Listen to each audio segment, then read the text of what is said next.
I always thought the mirror in my grandmother's attic was just an antique until it started reflecting a life that wasn't mine. As a kid, I'd spent countless summers exploring her creaky old house, but the attic was always off limits.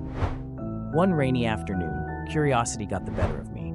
Dust coated everything in sight, yet the mirror stood pristine.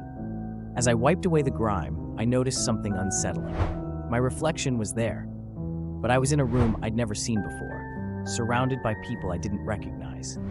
The more I stared, the more I realized these people seemed to live in an era long past. Their clothes were from the 1920s, and their expressions were hauntingly familiar, yet entirely alien. Every day I returned to the attic, drawn by a force I couldn't comprehend.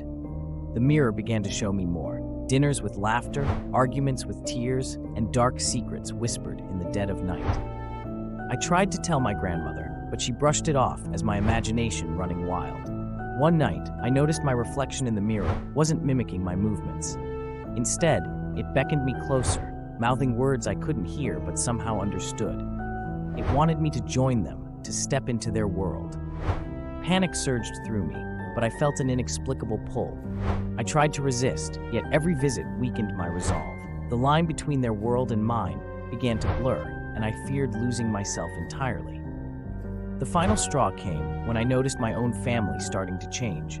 Their faces became those of the people in the mirror, their voices echoing with a hollow, otherworldly tone. Desperate, I smashed the glass, hoping to break the connection. But as the shards fell, so did reality.